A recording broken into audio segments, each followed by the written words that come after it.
Hey guys, Cold here. Welcome back to another Warcraft Rumble video. Thank you, Warcraft Rumble, for sponsoring today's video and the channel. Guys, I've got some big news for you about Warcraft Rumble's newest season that will be coming up, Season 7. This will be starting on July 10th, and we'll be introducing a new minis family, plus unlocking a new zone and events. This is so exciting in terms of just having more content, more stuff to do in Warcraft Rumble. The Moonglade section right here will be unlocked on July 10th, and we will be able to explore this new family of minis, which will have a name, and the name for that is the Cenarion leaders and the Cenarion faction. We will have new minis and new leaders to play around with and try different decks out in terms of just exploring new strategies for the game. This will be very, very exciting. The first one up, Cenarius, will have 20% extra health to all minis that we will be placing down on the board, and he will provide sustained control, duality, and defense. And like all mini, Cenarius has 3 talent options for all players: Force of Nature, summon a trend when a rooted enemy dies; Revitalize, allies entering tranquility trigger an additional heal pulse; and Wild Growth, on deploy, root all enemies for 5 seconds. I think Cenarius will introduce some new strategies, especially the root ability will make things very interesting in terms of controlling enemies when you're trying to take down your base. Then we will have the other leader, Onu, who will be a lanky, lumbering Cenarius leader, who uniquely serves as a mobile deploy zone with their leader ability, Safe Arbor, allowing the player to deploy the minis whenever Onu goes. This is insane, because it's basically having Unbound, but not really, because it's going to be around this leader unit. So it will make things very interesting in terms of deploying units wherever your leader is. Very, very cool. Onu also has 3 talent options for all players. Barkskin, Safe Arbor also grants armor for 8 seconds. Petrify, Safe Arbor persists for 8 seconds after death. That's pretty cool. And then from the trees, Finn is deployed within Safe Arbor, deal double damage on the first attack. That's the one to go for. I think that talent is quite more interesting than anything else. I think it will bring a lot of options for players using those squishy units, but dealing double damage.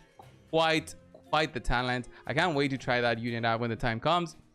And then let's have an overview of the Cenarion troops that will be added. So overall, there will be 3 new Cenarion troops added to the game in Season 7, and this means continue the Cenarion families and how it works, giving a more defensive and flexible playstyle. We'll have the Ancient of War, Bog Beast, and the Moon King. Okay, so let's get started. Ancient of War will provide a Bruiser style mini that uses all your current gold when deployed, but gains size and power based on the amount of gold spent. So 1 gold, 5 gold, or 10 gold, or whatever else you want. It's gonna be more powerful. It will have some talents. Sapling, if played for 4 gold or less, gain 50% movement speed.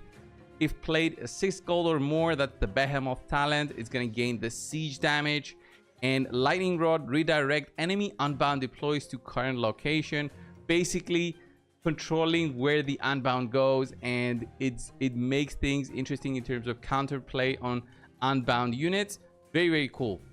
Bog Beast is next. So Bog Beast is a rather straightforward tank for the Cenarion family, with talents that can both increase the survivability and introduce fun synergies. The talent options: heals received are 30% more effective, can be very nice if you use it with other healer units. Living Wood, gain armor until 50% health, or Rampant Growth on death, root nearby enemies for 6 seconds. This unit doesn't look that interesting to me, if I'm going to be very, very honest, in terms of the talents as well. The armor ability, staying only until 50% health, not that great. The Flourish is okay, but doesn't sound that great, but can be considered as a tank that can be on the front line and receiving heals from the back line to stay alive. So that will probably be the talent of choice for me. And then Moonkin, this should be an amazing unit. I can't wait to play around with the Moonkin. He's a fan favorite, and I used to play that a lot when I was playing World of Warcraft. He will be a bulky range spellcaster who alternates between casting a single target damage spell and an AoE spell. Very nice. So Vengeance talent, taking damage, increases casting speed by 50% for 5 seconds.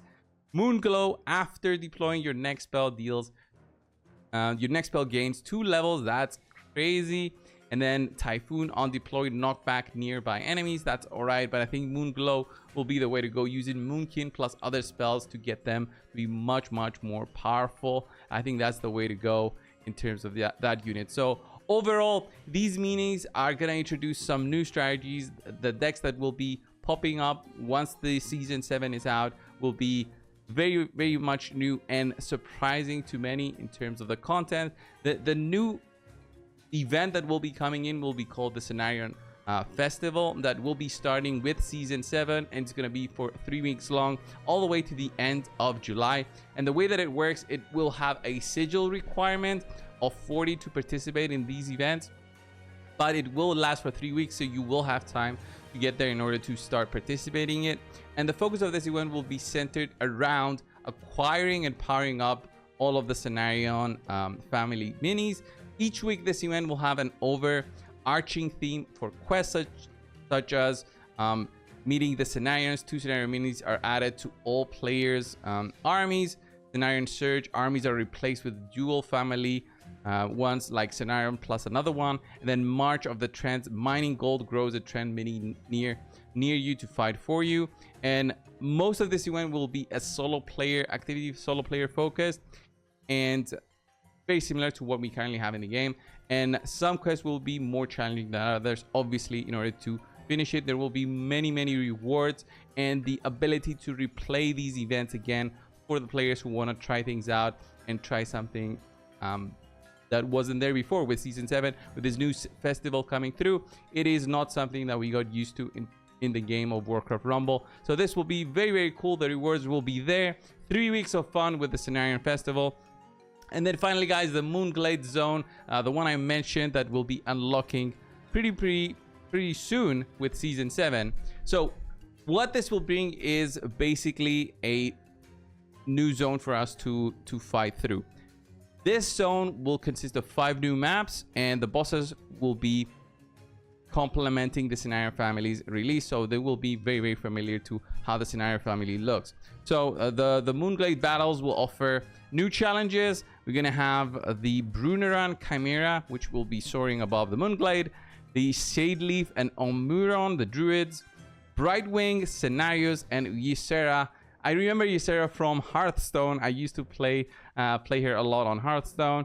And then the range to unlock this one on normal unlocks at 74 sigils after Blackrock Mountain, and for heroic unlocks after the completion of the normal zone, recommended for levels 26 to 27. So with the integration of the Cenarion family and how the existing mechanics work, is that currently we can do any 5 families in order to finish off a stage and get the sigil, but with the introduction of the Cenarion family, it will be any 5 families, any 5 different families that you can do. Is not going to be 5 specific ones, it's going to be any 5, so that you can possibly do Cenarion and skip one of the other 5 that you might not have a liking for, or not like using the decks for, or think that deck doesn't really fit in there in order to beat it. So that's going to be a cool introduction in terms of beating the heroic campaign missions.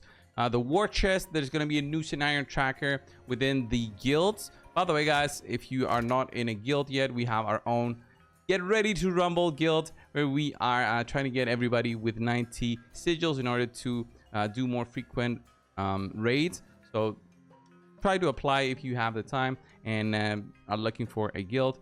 Join us. It's going to be a lot of fun. So the way that it's going to work, it's going to have another Warcraft right here for us to try and achieve in order to get some more XP tomes for our account. So that's going to be the additional thing that it's added.